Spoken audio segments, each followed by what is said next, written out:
Fuck It Bucket, where I dance to the theme song behind the scenes, and the only people who can see it are Chris Hennessy, my amazing producer, and your guest for the day. But I sit and do this. Today I figured out I think I need to learn how to play the banjo and like play along with it. That will never happen, just so you know, but it's a really cool idea. Anyway, Club Fuck It Bucket, it is where people come and talk to us about a time in their life or times in their life when they want to do something and everything in the universe is like, no, you probably shouldn't do it. Not a great idea. And they're like, you know what? Fuck it. I'm going to do it anyway and see what happens. And today we have one of my all-time favorite fucketeers. I say it every week, but I just love all of y'all. But T especially is like, lives in my heart every day. T Product, come on out because you're, maybe you'll come out. Who knows? You are an unexpected fucketeer. Actually, you're like relatively new to the fucketeering world. I am quite I'm a late starter. You're a late bloomer. It's totally fine as long as you're here with us. So everybody, if you're here, pop in the comments. Let us know that you're here. Say hey to T. If you know him and you love him the way that I do, also share like a favorite story that you have with him or a favorite comment. T is like one of the best commenters and like engagers. T, you amaze me because I don't know how you do you do anything except for make amazing comments on LinkedIn ever? I try to post things that I feel like are insightful or funny or, and that goes a ways, but I just see, I feel like it's just like a big room where we can all talk to each other. So I see someone say something, I respond. I was just talking to somebody about Lord of the Rings this morning about the new show on Amazon and it just goes off. It's fun. It's like these conversations we can have anywhere. It's awesome. Yeah. It's so much fun. Well, I always love it. When I see your name pop up on my notifications, I'm like, oh, this is going to be good. We're going to laugh. So, it's never too late. Yes, Tanya, of course. That's like Tanya's thing. That's a pivot point in my story. I have to be honest with you. That's like, yeah, big time. Yeah, it's a perfect segue. Like, I'm going to Venmo her $5 just to like, yeah, and Tanya's in Hawaii. She's getting ready to watch her daughter just go out and slay a triathlon. Amazing. I think a triathlon or a marathon, one of the two. Amazing like accomplishments in Hawaii. So let's go there since Tanya did it. Like you haven't always been somebody who just like looks at an opportunity and says, fuck it, I'm gonna do it and find out.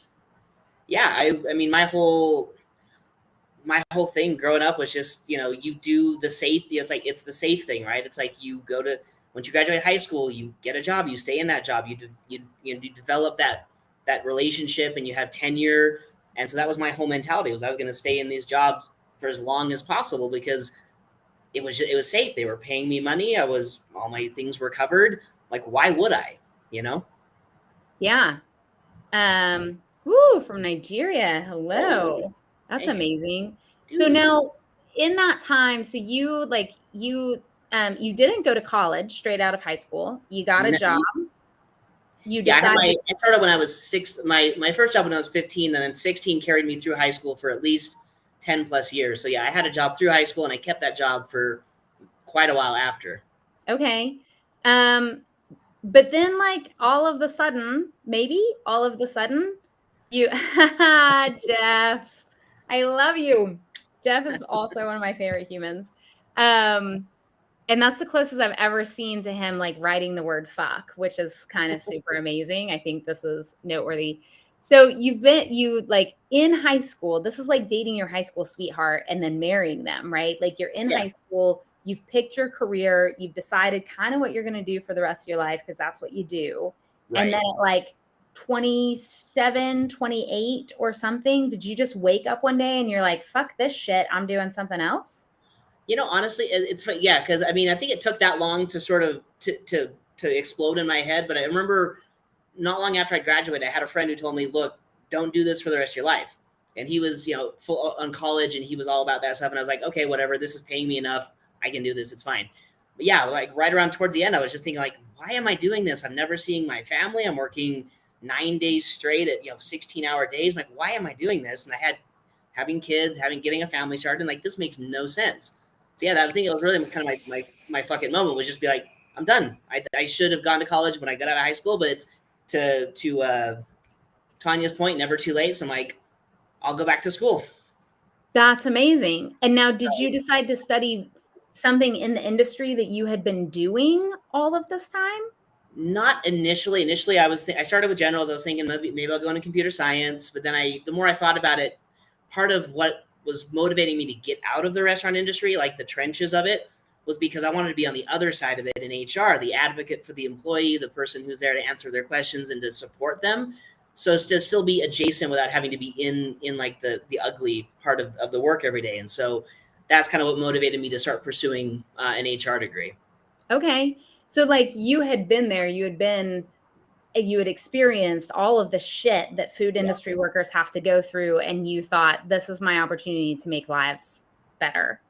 Yeah, I wanted to, because I'd been there shoulder to shoulder with them, and so I had that. I was really good with people. I still am, and that's kind of, you build that loyalty and that rapport with people when you're able to just do that crap work side by side with them. So I wanted to take that and turn it to the other side and be that advocate for them on the other side of the door, so to speak. And so I was really good with all the HR reps that I'd worked with in the restaurant industry. Thought I could do this, so I was like, there you go. I'll do it. Okay, so when you kind of had that moment, well, first of all, I have to know, was it like a light bulb went off, or was it something that you like thought about and planned and like went through pros and cons and all the things?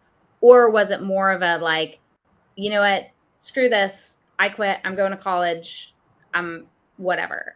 I think it was probably a combination of all of it. I mean, I am an OCD planner, anxious, middle child by nature. So I'd always been thinking about it, but at the same time, in my brain, I'm like, no, you can't leave. You've got this secure thing. Why would you do this? Why would you mess things up? And so I thought and it kept going back and forth. And like I said, it finally just got to the point where it was like, yeah, where it was enough. And so when I got to that point, it was literally, I'm done. And it was not a month after I'd made that decision in my own head that I put on my notice on July 4th of all holidays, Independence Day, for all that crap. So it was my new Independence Day. So I've always liked that holiday for that reason. Yeah, that's amazing. Yeah.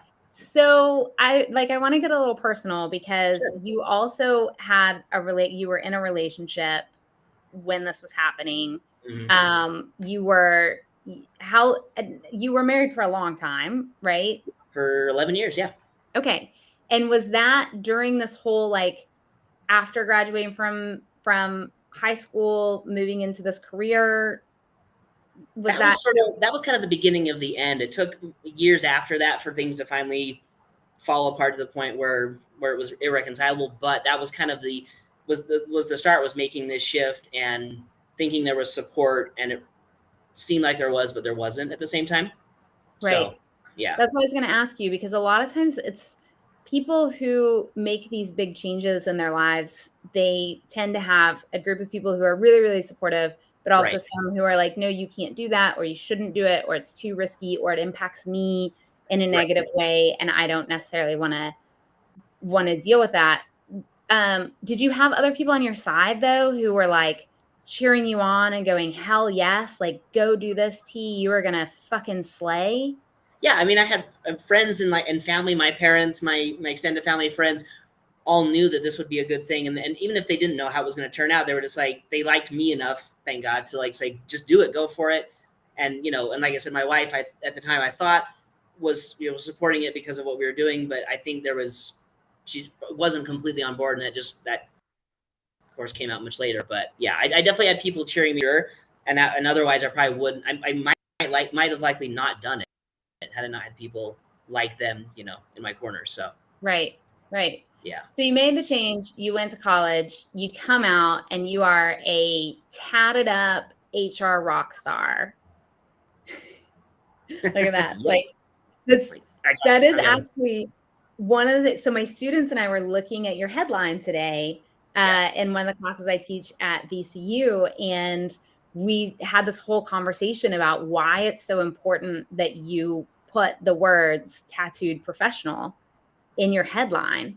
And they really called out, like, that's a controversial subject. And so we started having this conversation around, does having tattoos automatically, like, does it drain brain cells? Does it make you worse at what you do? And like clearly the answer was absolutely not, like whatever. But so they were really admiring of the fact that you put that in there. Well, I like that the conversation is going that direction in corporate on LinkedIn, where it used to be you'd have to, like, got my first job out of college, like I had to wear long sleeve shirts, cover the tattoos, hide that. And now that it's so much more out, it's like I think it's important to put it out there, you know? Yeah. So, but have you always been a person who has been kind of like that? Tattoos are the best. Have you always been, Tanya, do you have tattoos? We Yes. need to see this. Like, Tanya, she went and sailed around the world for like 7 years with, just like left college or decided not to go to college when she had a plan, and then left and sailed around the world for 7 years. So cool. So cool. So cool. But so have you always been the type of person who put yourself out there and was kind of like super forward and vulnerable and like talking about important issues? Or were you, when you were a serious planner, were you also a conformer about Yeah, this? I think initially the planning, it went a little bit with conformity, and I was kind of, it wasn't, you weren't able to share that kind of stuff. It really wasn't like encouraged. It was kind of just like, and even my dad, I love my dad and he's an amazing guy, but it was always just kind of like, take some Tylenol, deal with it, suck it up kind of thing. And it was never, I never took it negatively, but in my head, obviously, it took me a long time to just finally be like, what, I need help. I need to talk about it. I need to say things. And it helps because you get it out and then other people respond, and suddenly you have a community of people that know what you're dealing with. And you just start feeding off of it. And it's this positivity that's just, it's awesome. Yeah. Yeah. Shared suffering can turn into something that's like incredibly positive, which is always amazing. So now so you're working in HR, you're still in the food industry. You have an amazing, are you still in the food industry? No, when I did my, Independence Day, I'm out of here. That was the last, I went back again once, and long story, but I never went back to the food. I got out of the food industry, got into corporate world, and I've been there ever since. So. Okay. All right. Oh, that's awesome. And you have an amazing life partner. Yes. And now when you're making like big decisions about life or what you're going to do, or how you're going to, unless you're untatted, whatever, how you're going to spend your long weekend doing something that you don't love, but other people in your life love. Like, what does that look like now? Is that a different process for you than it was back in the day? Yeah, I think, like you mentioned, having a life partner, having someone who's not going to sit there and hyper-analyze or micromanage or judge every single decision, and just kind of, let's do this and see what happens. When you've got that kind of the support, then it's so much easier just to make a decision, go with something, and see what happens. It works or it doesn't work, and you do it again or you don't do it again. So yeah, it just makes it so much easier, and it's so much more comfortable. I don't feel the constant stress of having to perform, so to speak, for someone, so it's all good. That's amazing. I love that. I love that. We're already at time. Can you believe how fast this goes? It is so fast. Yeah. One of the reasons why we keep it so short is because I kind of just want people to get a teaser of like how awesome my friends are, and then be compelled to reach out and start to form their own relationship. So, so T, you're constantly on LinkedIn all the time. That's probably the best place for people to connect with you. I would say so. Yeah, I'll echo what Sim said earlier in the week. I mean, if you're on here now, I mean, reach out to me, send me a connection request, follow me, whatever you're more comfortable with. I was a recruiter for 8 years, so I pretty much have a ton of connections. So send them. I'll connect with you. I'll respond. It's the best way. I think the best way. That's amazing. You are just always putting your heart and energy out into everybody else. So thank you so much for joining us. I love you. I feel like this might be actually the first time we've physically talked to each other. It literally is. I'm trying to soak in the moment and not freak out, but this is amazing. Oh, I'll send you my Calendly link. You can just pop time on anytime you want. That's what happens if you come on Club Fuck It Bucket, is you get my Calendly link and you can just pop yourself on my calendar anytime you want. So bonus moment right there. Oh, hey, Mary. And Chris, don't make fun of my lamp. That is a cool lamp. Come on now. It is a cool lamp. What I'm working on trying to make a lampshade that's like a black top hat. which is why it doesn't have a shade on it. But then you can see there's a disembodied hand, and then there's half a little face carving, and then there's another little, like, it's a chalk head, and then over here I've got like an antelope. Not a collection of serial killer things at all. I know, and I just bought this Julius Caesar bust with holes in the back of it that you put your pin in, so it looks like you're stabbing him in the back. So apparently, just so y'all know, I love fuck it buckets and disembodied body parts. It is the House of Horrors. You hush. Everybody, thanks so much for joining us. T, you are amazing. Thank you to my incredible producer, Chris Hennessy. We will see you next Wednesday, 1:15 Eastern Standard Time on Club Fuck It Bucket. Have a great weekend. See y'all.